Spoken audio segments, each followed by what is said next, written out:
Growing up in Wisconsin was a delight.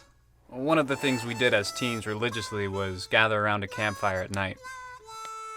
There is something very visceral and archaic about getting together around a fire with friends. Everyone at some point in their life plays with fire. Some people just keep playing with it. One night, my friends and I realized our bag of marshmallows had gone stale. I had the great idea to fill the bag with lighter fluid and connect the bag to the campfire with a long trail of lighter fluid. Everyone was ready to see what would happen, but when the trail of fire reached the bag, nothing happened. My impatience grew too strong, so naturally I ran and kicked the bag as hard as I could.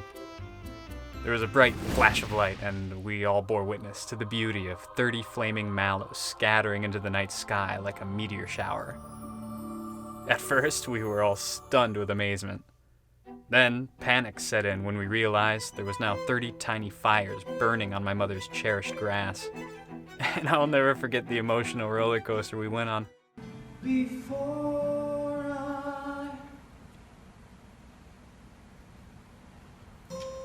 I majored in musical theater at my previous college and performed in a show called Barnum the Musical. I was asked to showcase any circus acts at the audition, so I hastily learned how to juggle, brushed up on some magic tricks I learned when I was young, and when the group was asked if anyone had stilt walking experience, my friend and I looked at each other.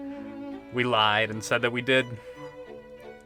Our stilt walking routine was a hit, as well as my magic show out front as the Barker.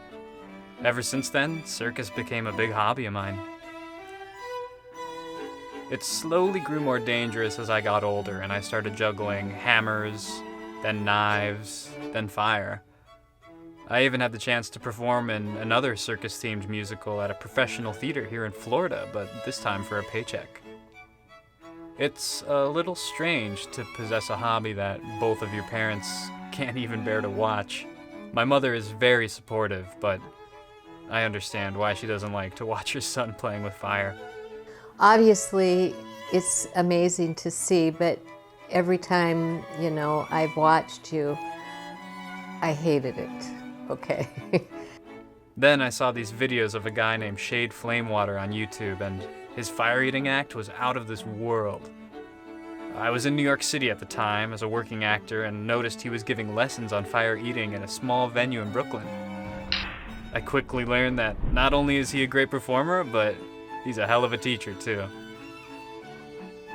I became pretty decent at fire eating, but one day while I was performing, I managed to burn my facial hair, including my left eyebrow. I thought nothing of it at the time, but one of the hairs became ingrown and a cyst developed. I'm stuck with a tiny cyst in my brow forever, but I'm happy I didn't hurt myself seriously. The cyst actually serves as a permanent reminder that fire bites back if you aren't careful. This moment was necessary as it forced me to start being more responsible with fire and to respect the power it possesses. It's a given that if you are playing with fire, there are a lot of safety rules and guidelines you should follow, and if you're curious about learning this kind of stuff, you need to hire a professional teacher. I was proud that you started taking serious training in classes from professionals. For my next act, I took a short road trip to meet with yet another great teacher named Zeus Bigelow, who taught me the art of breathing fire. Breathing quickly became one of my favorite acts to perform. I love how it looks, sounds, and feels. It feels like a bit of my soul is being released in the form of flames. It gives me more of a rush than any drug in the world, and that's why I keep playing.